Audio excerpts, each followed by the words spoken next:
Bonjour à toutes et à tous et bienvenue dans une nouvelle vidéo Learn to French. Je m'appelle Eden et je suis professeure de français. Today, I am going to introduce you to the first part of a series on passé composé.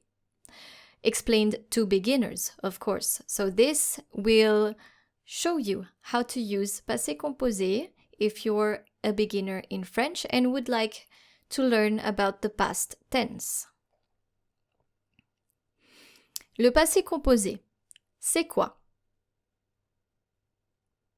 It's the French past tense used to talk about finished actions in the past, okay? French past tense used to talk about finished actions in the past, actions that are done.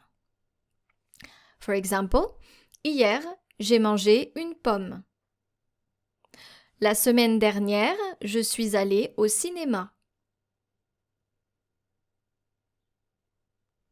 So how do we form it? Comment le former? We take an auxiliary verb. An auxiliary verb is either the verb être or avoir, conjugated in the present tense. But why do we call them auxiliary? They are called auxiliary verbs simply because we use them to form other tenses. And in this case, it's going to be passé composé. So it's either the verb être, to be, or the verb avoir, to have, conjugated in the present tense for passé composé. And then to that, you add a past participle of the action verb. Okay? So the verb être, to be, how do we conjugate it in the present tense? You probably already know it, but I am still going to refresh your memory.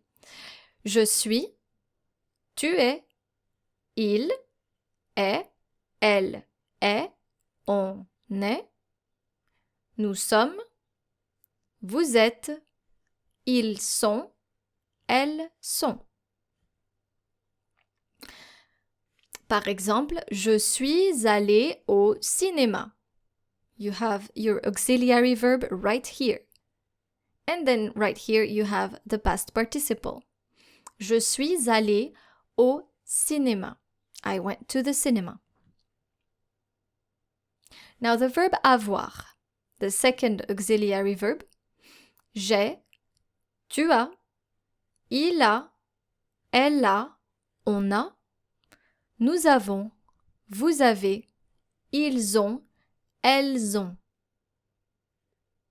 For example, j'ai mangé une pomme. I ate an apple. So, what is the past participle? Le participe passé, c'est quoi? It's a word formed from a verb.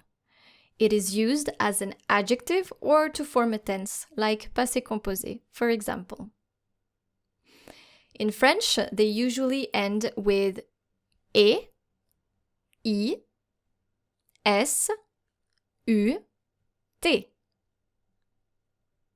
Et, manger, i, fini, s, pris, u, voulu, t, conduit. In English, they mostly end with ed or en. First group verbs, how do we form the past participle? So first group verbs are regular verbs ending with er, like manger, chanter, danser. Well, the past participle is going to end with the letter e in the default form. The second group verbs will have their past participle end in I, so I. Regular verbs ending with ir, like finir, for example, réussir, choisir. And for third group verbs, you will have either is, u, or t. I am going to show you a link in the description box of this video. That way you will be able to see all of them. So how do we know which auxiliary to use? Quel auxiliaire utiliser? Most verbs will use the auxiliary verb avoir, to have. J'ai mangé. Tu as changé. Il a pris. Nous avons voulu. Vous avez marché. Ils ont découvert. there are also some verbs that will use the auxiliary verb être, plus their derivatives, and of course reflexive verbs that apply to the speaker, okay, or the subject. And we have a method. There are several methods actually, but this is one that I can show you. Dr. Mrs. Vandertramp. How do you know which verb will use the auxiliary être? So Dr. Mrs. Vandertramp, you're going to use the first letter of Dr. Mrs. Vandertramp, and we are going to choose the verbs right here. So for doctor, we have devenir, revenir. For Mrs., monter, rester, sortir. And Vandertramp, venir, aller, naître, descendre, entrer, rentrer, tomber, retourner, arriver, mourir, partir, passer. So for example, I'm going to say, je suis entré. Now for auxiliaire avoir, let's get a bit technical here. How do we form negation? Now I will let you take a look at these sentences and try to guess where to place negation, okay, in the negative form. Je n'ai pas mangé. Tu n'as pas changé. Il n'a pas pris. Nous n'avons pas voulu. Vous n'avez pas marché. Ils n'ont pas découvert. Okay, so ne, or an apostrophe, since the auxiliary verb is starting with a vowel. And then you have the auxiliary, avoir, right here. And then you have pas, right after, pas. And then the past participle. So ne, auxiliaire, pas, and participe passé. One thing that you should know, if you are using auxiliaire avoir, then the past participle will stay unchanged. All right? It's not going to change. J'ai mangé une pomme. Elle a mangé une pomme. Now, regarding auxiliaire être, to be, the past participle will agree with the subject's gender and number. So what does this mean? The subject of the sentence is basically the one doing the action, all right? If the subject is masculine or feminine, singular or plural, then the past participle will agree, meaning it will also be either masculine, feminine, singular, plural, depending on the subject. So the past participle will depend on the subject. Let's see how that works. Let's take the sentence. Il est sorti.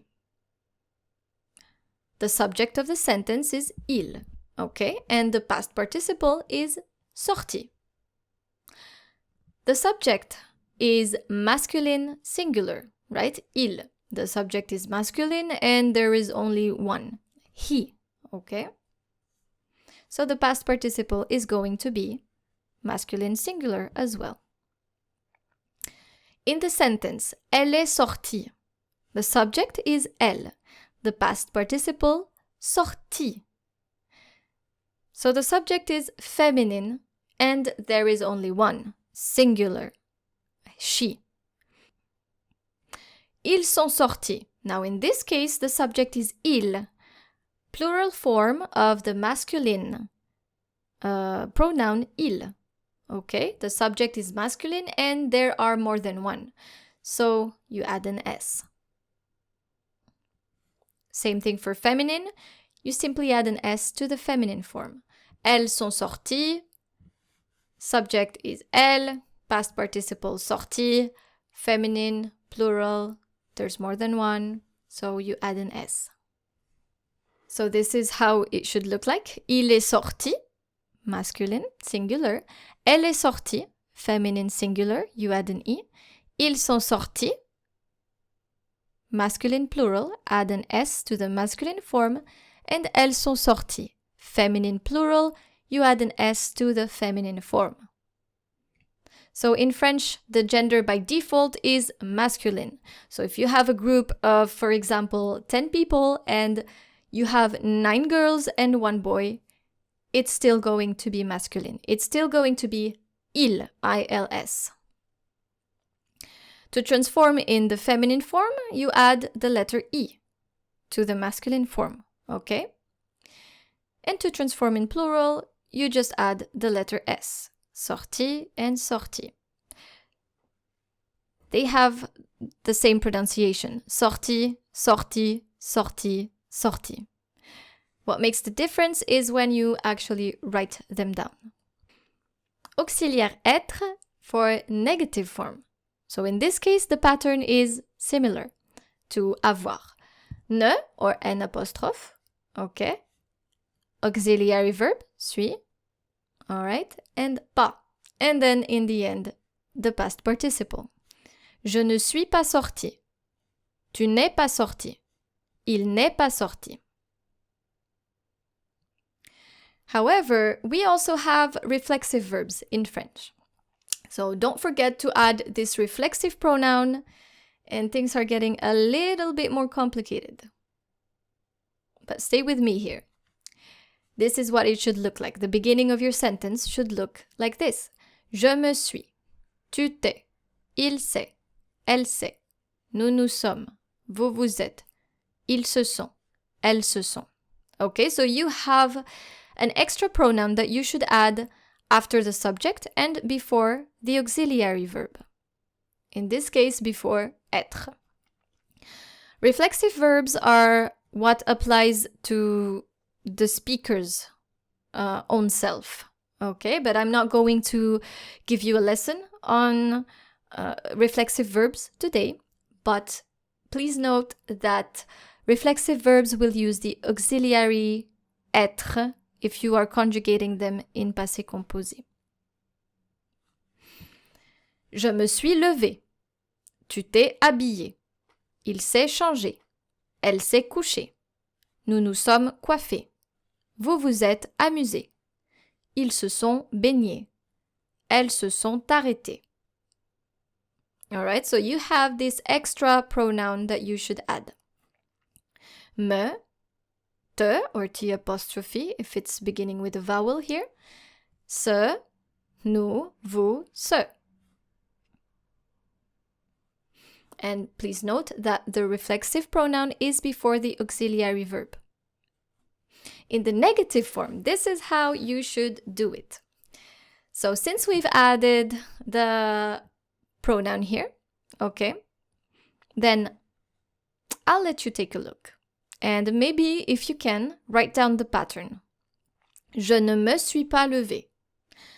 I did not get up. Tu ne t'es pas habillé. Il ne s'est pas changé. Elle ne s'est pas couchée. Nous ne nous sommes pas coiffés. Vous ne vous êtes pas amusés. Ils ne se sont pas baignés. Elles ne se sont pas arrêtées. There you go. So, what is the pattern? Well, you simply take ne, and then the reflexive pronoun, and then the auxiliary, and then pas. Ne, reflexive pronoun, auxiliary, pas. Ne, reflexive pronoun, auxiliary, pas. Okay, so the pattern is the same. You just need to form sentences. I hope you enjoyed this lesson, and feel free for more content to visit my website, learntofrench.com.